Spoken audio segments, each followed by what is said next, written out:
In this video, I'll show you how to make the two-band sandal.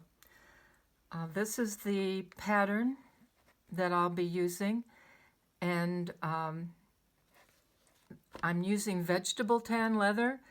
This is has no finish on it and is a leather that's made by Wickett and Craig here in the United States. I have this pretty nifty pen. Mine writes in red, so I'll draw around my pattern. And this pen is from Lisa Sorrell's Notions and Findings, and it disappears when you heat it.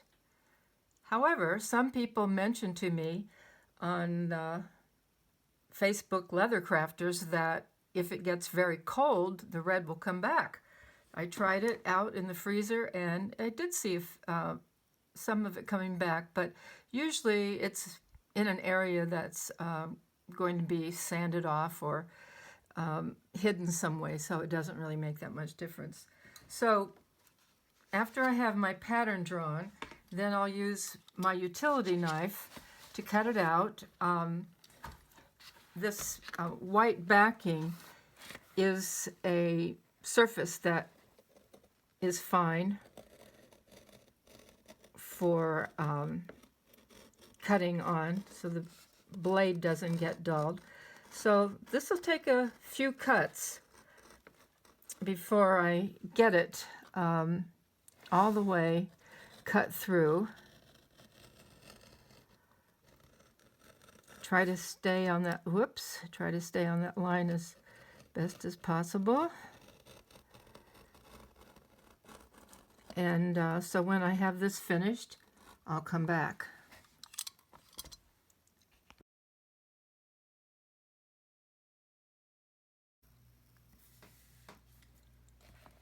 So now that I have my sole cut out, I'm going to punch slots in it. So here I've got 2 points marked and then a line connecting them for the toe straps, and here's lines for the instep straps. So I'll use a 1/2 inch oblong punch to punch out these slots. I'll see you when I get that started. So I've punched out this slot, and this one just needs to be a little bit longer. So I'll go up to the end of my red line here, hold this in place, and this time I'm using a maul. This hits a little harder than the rubber mallet, so if you have one, great. If not, the rubber mallet will do. And now I've got a line here that I'm going to have to move the punch multiple times. I'm starting up at one end. I'm kind of checking to see if I have it placed correctly, especially with my arthritic hands. I can't hold it. I have to hold it rather strangely. But yeah, I think I've got it.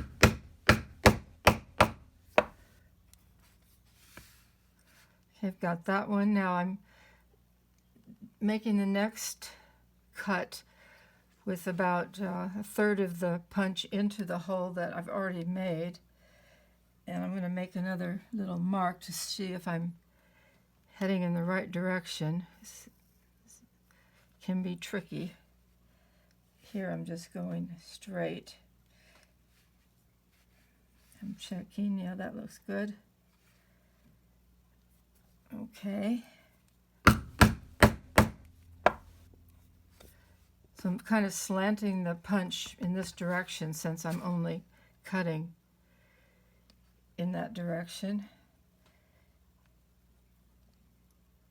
And that looks good. Okay.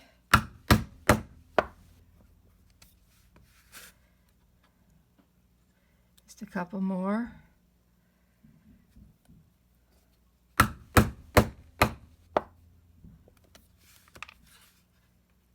and I'm down to the end.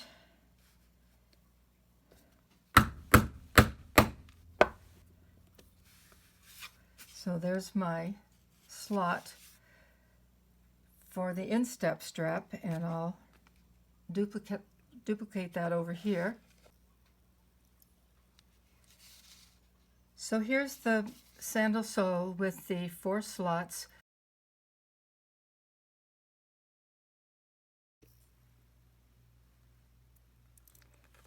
If you don't have a 1/2 inch oblong punch, then we'll use utility knife to cut slits.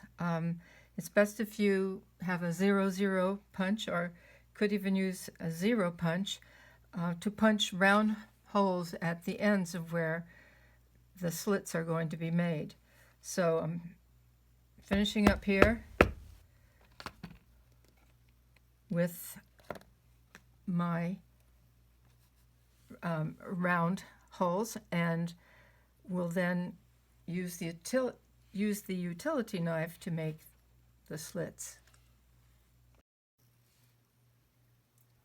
Here I've got the cardstock bands, and I've cut them longer than is needed, so I have something to pull on to try to get a nice snug fit over the foot. When I think I've got it right, I'll make a mark here where the band meets the top sole in all 4 locations where the band meets the top sole. And you notice that the instep band does not just go straight across. It's wider in the back than it is in the front, and keeping this angle in your actual band is very important to keep this sandal on your foot. So make sure that you keep that angle as you change the paper strap into the leather one.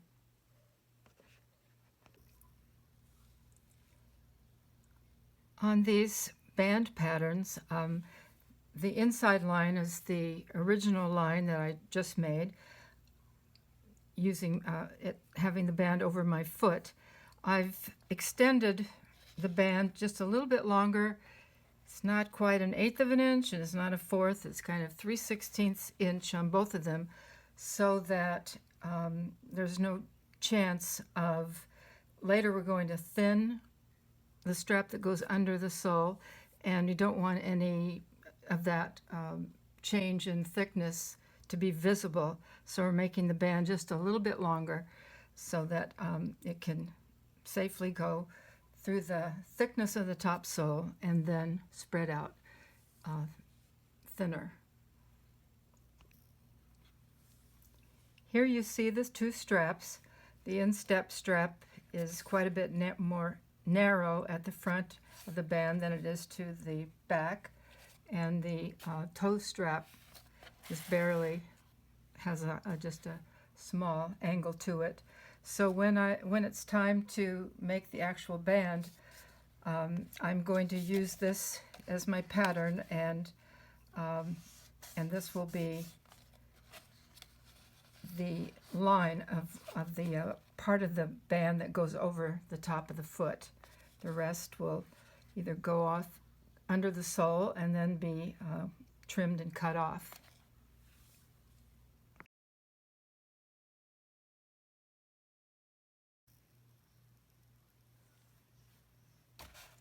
So here's my pattern, and if I were going to use 4-ounce leather for the bands, so you can see this is a little thicker. It's about at least about an 1/8 of an inch thick, and this is all that I have to do. So this is called a skiver or a skife or a safety beveler, and it has a razor blade in it here that you need to continually change, and I've drawn a line across so that I'll have 1 inch that's going to be thinned a little bit, and I'm working on a piece of of glass from a car, so it's safety glass. You can find something like that in a junkyard, or leather companies sell pieces as well, or not from junkyards, but they sell pieces of the tempered glass. So I'm thinning this down by using that razor blade and it's kind of at an angle, so that I get this quite a bit thinner than it started originally.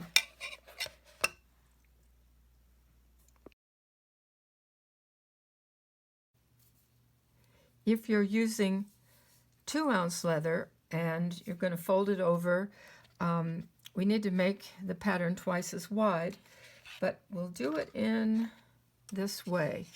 First, I'm cutting off that 1 inch extra.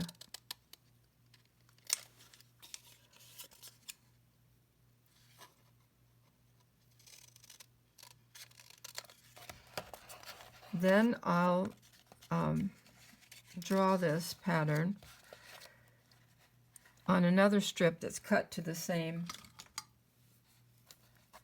width, and then I'll draw where that end is. So that's as far as I want it to be doubled over. I don't want that 1 inch that's been added on to be doubled over. So here I've started cutting a little bit, but now I'll cut these ends off.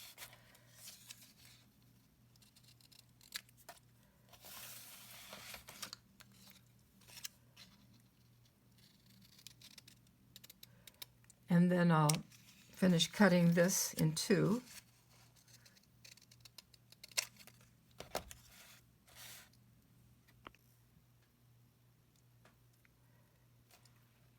I've copied this band pattern, eliminating the 1 inch at each end, which I taped back on for what we're doing next. And then when I made this copy band, I cut it down the middle. Now I'm going to flip each of these pieces over and tape them in place. And this is going to be the pattern for the 2-ounce folded band.